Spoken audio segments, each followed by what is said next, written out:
Hey everybody, Nick Espinoza, your chief security fanatic here, and today we have to talk about police cell phone tracking because it may soon be reformed. This is good news. It's coming from the Associated Press.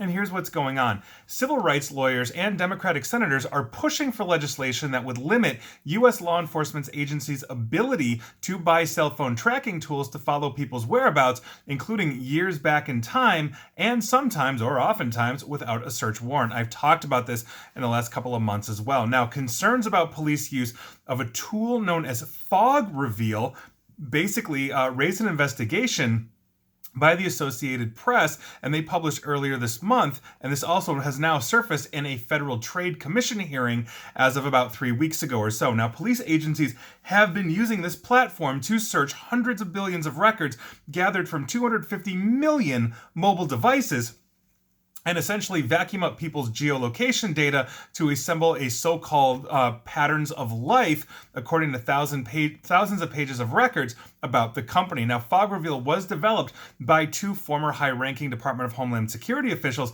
under the George W. Bush administration. Now, it relies on advertising identification numbers, which Fog officials say are culled from popular cell phone apps such as Waze, Starbucks, and hundreds of others that target ads based on a person's movements, interests, and also other factors. And this is according to police emails. That information is then sold to companies like Fog. I've talked about this in the one I'm about to mention right here because federal oversight basically of companies like Fog is an evolving landscape. Last month, as I actually talked about here on this daily podcast and video, the FTC sued data broker Kochava that, like Fog, was providing clients, or is, I should say, providing clients with advertising IDs that authorities can easily authorities say that can be easily used to essentially track anybody that has these apps on that. Obviously, that is violating a lot of different rules that the FTC enforces. Now, a bill introduced by Senator Ron Wyden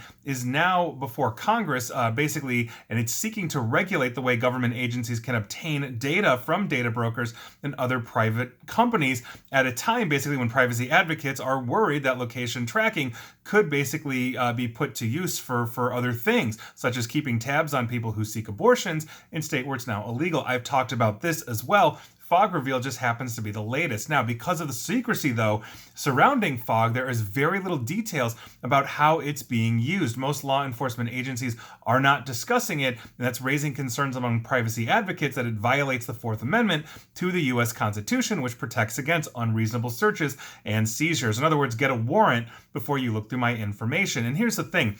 Last month, it was Kochava. This week it's Fog Reveal. There's a slew of these other companies. They're all flying under the radar. They are all not advertising except specifically to things like law enforcement, but it's not public. So when you download that Starbucks app, Starbucks isn't necessarily telling you they've integrated something with an advertising ID that is then selling it to this. So be very careful on the apps that you use and the geolocation. We are basically tracked all the time. So that is your news of the day. We are all probably stuck in this database thanks to the 250 million cell phones that they have, given all of the apps that are probably integrating advertising ID technology. Fog Reveal is the latest, but they definitely won't be the last. I will keep you informed. Heads up. And please like, share, follow me here on Facebook and Twitter at NickAESP. And please feel free to subscribe to me at YouTube as well. Hit that subscribe button, please. And as always, stay safe, stay online, and please attempt to stay private. Thanks, everyone.